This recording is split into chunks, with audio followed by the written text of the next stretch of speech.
Hello લવરિયાઓ, welcome to Shweta Jain official નામની YouTube ચેનલમાં હું તમારા બધાનું મારા બે સરસ મજાના બે પરફ્યુમ છાંટ્યો મેં સિગ્નેચર પરફ્યુમ છાંટીને તમારું મારી આ યુટ્યુબ ચેનલમાં હાર્દિક સ્વાગત કરું છું. શું તમે મારી યુટ્યુબ ચેનલમાં નવા છો તો ચેનલને સબસ્ક્રાઇબ કરી નાખો. એટલે નીલિયા, જેનકા, ભાવલા, સૂર્યા, દીપકા, રવિડા, વિવેકિયા, ભાવલા, નીલિયો ને જેનકો એની વાલી ભારતી આ યુટ્યુબ ચેનલને સબસ્ક્રાઇબ કરી નાખે. મને છે ને અમુક નામ બહુ જ ગમે છે તો અમુક નામ હું વારંવાર લેતી હોય, તમારે મન દુઃખ ન લગાડવું. ભાવલો હમણાં બહુ જ તમારા ભાઈ ભાવલા હમણાં દીમાં 3 ટાઈમ પાણી છાંટે છે ને એટલે તમારી આ ભાભી શ્વેતા આટલી લીલી છમ શિયાળામાં પણ રહે છે. હા મજા. આ વાત ઉપર ચેનલ સબસ્ક્રાઇબ કરી નાખો.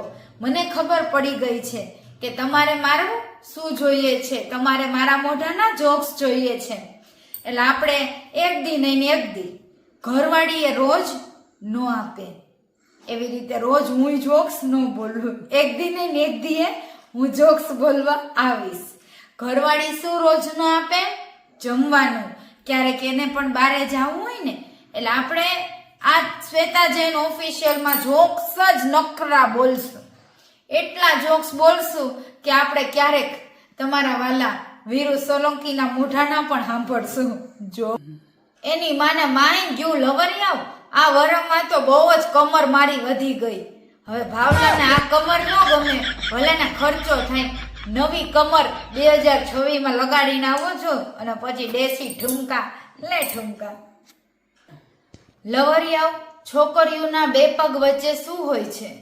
છોકરીઓના બે પગ વચ્ચે છોકરાઓની જન્નત હોય છે. સાચું ને? બે દડા અંદરો અંદર વાતું કરતા હતા કે યાર આપણને બહુ દુખે છે કા. નીચેની ગલીમાં રાત્રે ચોર આવે અને પકડાય આપણે જાય છે. હાય હાય. ઊંધું ના સમજતા. જ્યારે ક્રિકેટ બોલ રમતા હોય ને ત્યારે દડોને વાગે ને ત્યારે પીચ મજા આવે. પીચમાં છોકરીઓ જ્યારે નાઈ કરે છે ત્યારે એવી કઈ વસ્તુ છે કે નાતી વખતે એની ઈ વસ્તુ ભીની નથી થતી, ઈ સિવાયનું બધું ભીનું થઈ જાય છે. બુદ્ધિના બારદાનો વાળ. રોજ તો વાળ ન ધોતી હોય ને, આ ઊંચા બાંધી દે ને આખી નાઈ લે.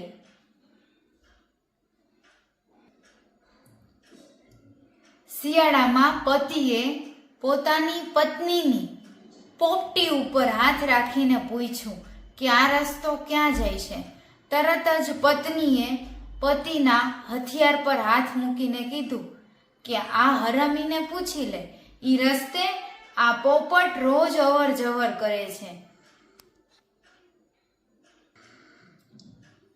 એક દાદા દવાખાને ગયા. દાદા દવાખાને ગયા ને એટલે ડોક્ટરે કીધું કે દાદા તમારી ગોળીઓ કાઢવી પડશે હવે. દાદા કે તમારે કાઢવું હોય કાઢી લ્યો, હવે મારી બંદૂક જ કામ નથી કરતી, ગોળીઓનું શું કામ? ડોક્ટર કે તમારા પેટમાં પડેલી ગોળીઓનું વાત કરું છું, ગાંઠ થઈ ગઈ એનું. આ ઉંમરે દાદા જેવું તેવું ના વિચારો, હવે ભગવાનના નામ લ્યો. એક ગામડામાં એક ડોસીમાં નાચતા હતા. એટલી જ વારમાં ભાવલાએ પૂછ્યું કે ડોહી કા નાચસ? તો કે ઓલા પાછળની શેરી વાળા ભાભલાનું પેન્શન આવ્યું છે. એટલે ડોહી રાજી થઈ ગઈ.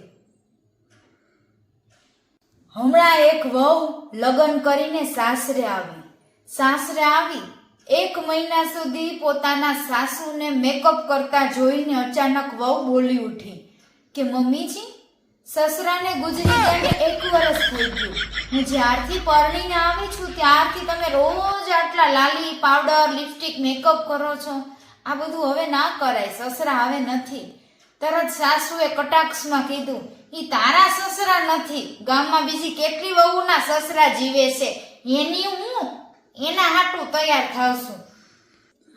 એક ભાઈ મહિલા ટોયલેટમાં ઘૂસી ગયો અને એને જોઈને ભાભી બોલ્યા, દેખાતું નથી આ મહિલાઓ માટે છે, એટલી જ વારમાં ભાઈએ ચેન ખોલીને કીધું, તો આ પણ મહિલાઓ માટે જ છે, એને જ દેવા આવ્યો છું. એટલી જ વારમાં બાથરૂમમાં 10 જેવી બૈરા હતી, બધાય ભેગા થઈને ભાઈને કઈ માર્યો છે. અત્યારે હાલ દાખલ છે દવાખાનામાં. કોઈને પેન્ટ ખોલીને એનું કોઈ દી નહીં બતાવે, કોઈ નહીં બતાવે. એની ઘરવાળી હારે હોતો નથી હવે, એવો કર નાખ્યો.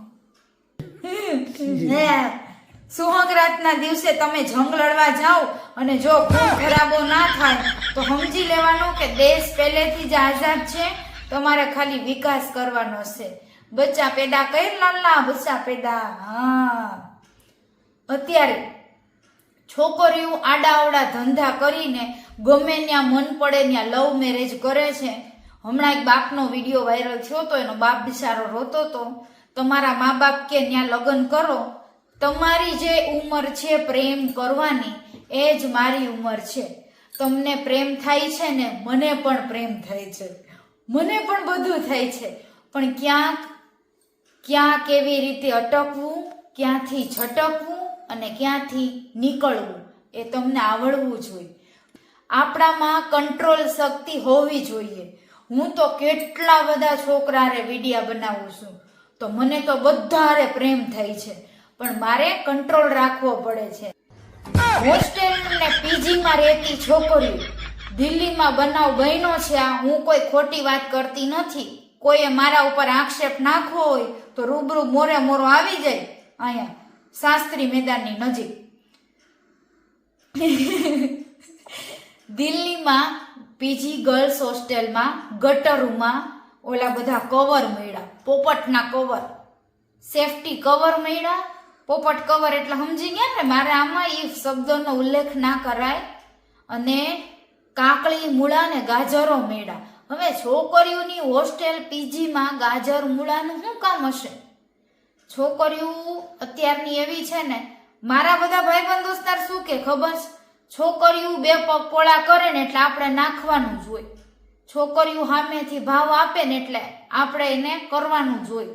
ઈ કે તું શ્વેતા અમારી પાસે વ્યવસ્થિત રહે તો અમે તારી યાર વ્યવસ્થિત રહે, તું અમારી યાર દોસ્તી રાખ તો અમે દોસ્તી રાખી. હવે તને સટપટે પટપટે તો અમે, તું એમ કે તમે કરો તો અમે કઈ બંગડી નથી પહેરી કે અમે કરી જ લે.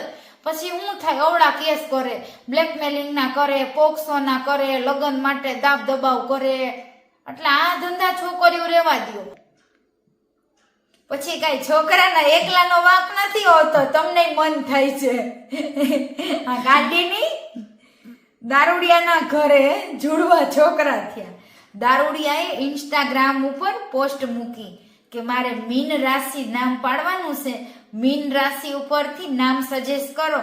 તરત જ મેં કોમેન્ટ કરી, રાખી દે દીવ ને દમણ. લોકો શાંતિ લેવા માટે પોતાની ઘરે જાય અને હું ઘરવાળાને શાંતિ થાય ને એ માટે બહારે જતી રહું છું. કેમ કે આપણે ઘરના લોકો શાંતિથી રહે ને માટે ગમે કરવા તૈયાર છીએ. એકવાર એક પંખીડા ઉડતા હતા. એટલી જ વારમાં કવિએ પંખીને પૂછ્યું કે તમને ઉડતા ઉડતા નીચે પડવાની બીક નથી લાગતી? તરત જ પંખીડાઓએ કીધું કે આ પાંખ અમને હું મરવવાને હેઠે ખંજરવા આપી છે, આનાથી અમે પડી નહીં ને, અમે ઉડી લેવું. તું તારું કઈ હો. મારા ઘરે 3 લોકો આવ્યા હતા. હું એને એમ સમજી કે નક્કી કોક છોકરો ઘરે માંગુ લઈને આવ્યો છે, એટલે હું બધાને પગે મંડી પડવા. પછી થોડીક વાર રહીને ખબર પડી તો મમ્મીએ કીધું કે આપણી ઓલી ભેંસ બાંધી છે ને ઈ જોવા આવ્યા છે, વેચાતી લેવી છે. એટલે મારું પોપટ થઈ ગયું. હું એકવાર બેઠી હતી અને હું જયારે બેઠી હોય ને ત્યારે સમજી જ જવા. એટલી વારમાં એક છોકરો આવ્યો, મને કે મારે શ્વેતા તારી આ રાઉન્ડ મારવો છે. એટલે મેં એક્ટિવાની ચાવી આપી, મેં લે મારી લે રાઉન્ડ. તો કે આ રાઉન્ડ નહીં, હું બીજા રાઉન્ડની વાત કરું છું, સાંજે ઘરે આવીને રાઉન્ડ મારી જઈશ. હું ઘરે આવી પછી મને સમજાણું કે સાલો કયા રાઉન્ડની વાત કરતો હતો. પછી હું બીજે દિવસે ગઈ અને કીધું વયો જાને, રાઉન્ડ મારવા વાળા ભાવલાભાઈ ઘરે જ બેઠા છે, એ માર દે, એમાં જોતું ત્યાં ગમે ત્યાં દઈ દે, તારે હું. એક વાર હું ભાવલારે સાડી લેવા ગઈ. તો મેં સાડીવાળાને કીધું સાડીમાં કોઈ કાણું તો નથી ને? તો દુકાનવાળાએ મને એવું કીધું કે મેડમ એક કાણું તો બતાવો, હું તમને 2 સાડી ફ્રીમાં આપી દઈશ. ઘરે આવી પછી મને ખબર પડી કે આ સાલો કી કાણાની વાત કરતો હતો. આવો ને આવો, મેં કીધું આયલમ કાણા વાળા ઘરે જ છે. ચેનલને સબસ્ક્રાઇબ કરી દો, બહુ મજા આવી હશે મને ખબર છે. પાછા સરસ મજાના થોડું જ્ઞાન, થોડુંક ભળવાયું એવું બધું મિક્સમાં લઈ આવશું. ચેનલને સબસ્ક્રાઇબ કરો, મને આપો રજા. જય જિનેન્દ્ર, જય શ્રી કૃષ્ણ, રાધે રાધે, જય દ્વારકાધીશ, જય ઠાકોર, સલામ વાલેકુમ, ખુદા હાફિઝ, અલ્લાહ હાફિઝ.